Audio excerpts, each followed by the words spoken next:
Hola, hola y bienvenidos a mi canal Invocando a Fisher.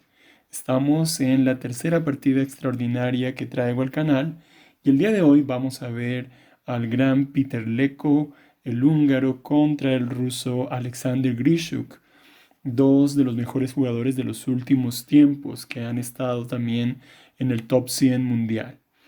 Y antes de empezar con esta partida quiero comentarles algo.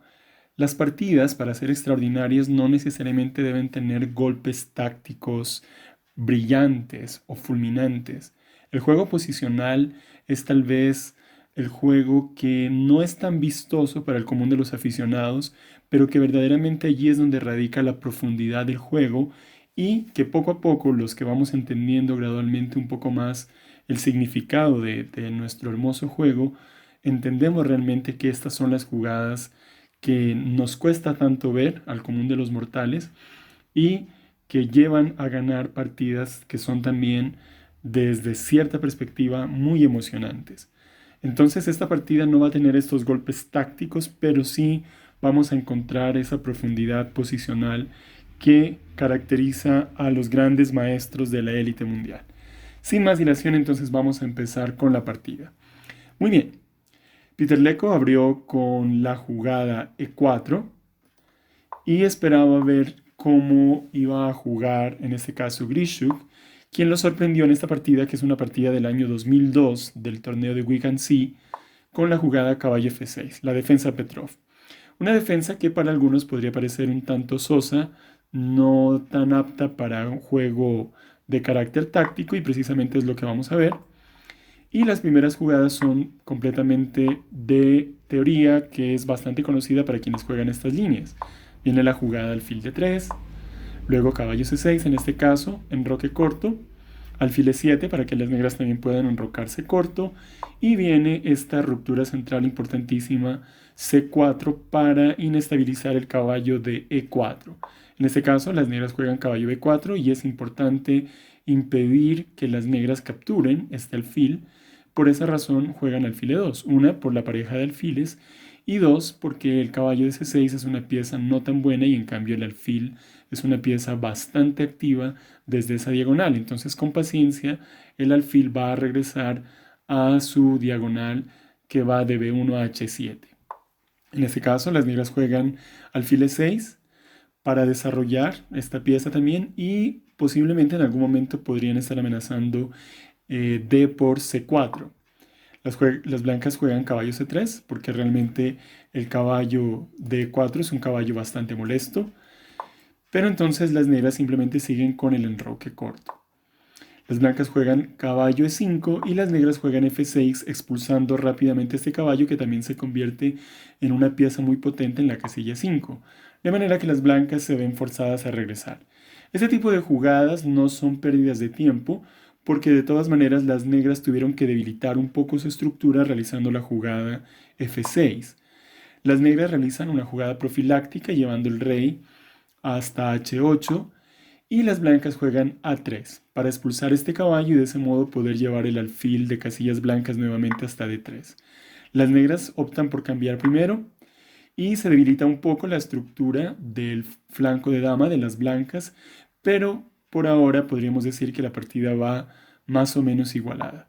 Las negras tienen que regresar y las blancas juegan caballo de 2 para mantener la tensión central en el punto de 5 y defender el peón de C4. Las negras juegan F5 fortaleciendo su control sobre la casilla E4 y las blancas juegan torre E1, lo cual es natural para atacar vía rayos X el alfil y también empezar a operar por la columna E, que es la única columna abierta en este momento. Las negras juegan alfil F6 para armonizar un poco más sus piezas y es este el momento en el cual las blancas deben encontrar precisamente en este juego posicional qué es lo que deben hacer para de ese modo impedir la consolidación de la posición de las negras, porque las negras en el momento en que jueguen dama de 7 prácticamente no tendrán ningún problema.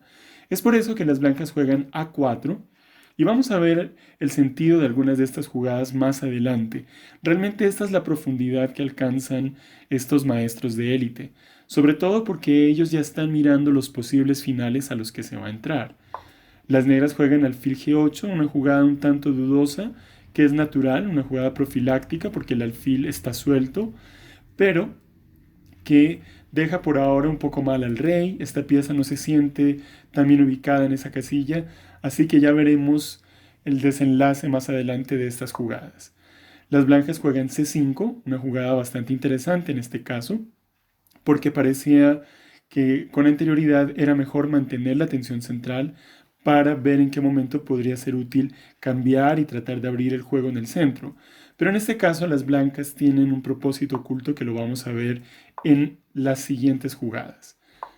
Después de H6, las blancas juegan torre B1, una jugada muy interesante que ubica la torre en una columna semiabierta tocando el punto B7, pero que va a ser la clave del éxito, y justamente esto ya lo había visto Lecco desde antes. De hecho, en uno de los libros que me gustan muchísimo de joyas del ajedrez moderno, de partidas del siglo XX, él mismo menciona cómo ya había visto que esta torre iba a cumplir un papel muy importante en el desenlace de esta partida. Las negras juegan torre B8. Es importante en este caso darse cuenta que no es muy bueno jugar B6 porque dejarían el caballo bastante débil, con la posibilidad de jugar alfil B5 y empezar a crear algunas amenazas tácticas un tanto incómodas. Entonces en este caso juegan torre B8, alfil D3, se está tocando el peón de F5, las negras cambian y ahora con la dama defienden el peón de F5 y consolidan su posición aparentemente. Las blancas juegan alfil F4, con lo cual ya están tocando el punto C7, que va a ser un punto vulnerable. Vamos a ver cómo de forma magistral Peter Lecco sabe aprovechar esta debilidad. Las negras amenazan la dama y juegan ahora las blancas dama de 2. Y en este momento viene el primer sacrificio de Peter Lecco, lo cual nos revela precisamente la forma tan profunda de jugar a nivel posicional, pensando en un final de orden superior con sacrificio de pieza, con unos peones que van a ser superiores a la pieza con la cual se van a quedar las negras. Por eso en este caso las blancas juegan torre por peón. En este punto Grischuk jugó torre C8. Vamos a ver qué hubiese pasado si las negras hubiesen capturado el alfil. Las blancas hubiesen jugado dama por F4, luego dama por, y después de este cambio no hay forma de sostener el caballo en este punto y caerá también el peón de A7 y las negras quedarán en un final sin esperanzas, luchando contra dos peones pasados muy fuertes. Entonces es un final muy bien valorado por Grischuk en este caso, y por eso decide mejor jugar torre C8.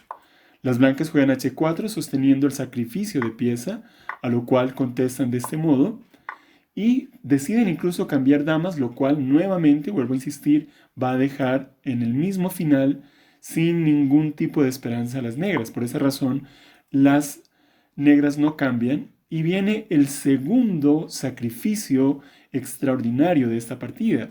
Se está amenazando caballo F7, a lo cual tendrían que capturar, y vendría mate en H7 con la dama. Por lo tanto, las negras se ven forzadas a capturar el caballo, y después de dama F8 viene este jaque, con lo cual obligan a cambiar. Y en este momento las blancas tienen una jugada mucho más fina, que es la jugada alfil F5, para poder capturar un segundo peón, y se está amenazando ahora doblemente la entrada por H7. Entonces vemos que sí hubo un poco de táctica, pero después de finos golpes posicionales.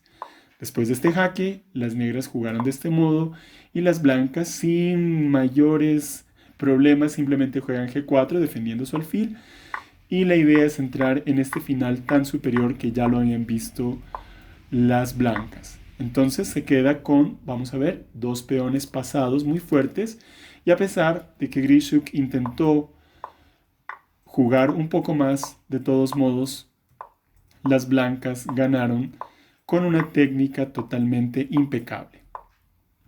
Y en este punto Alexander Grischuk se rindió.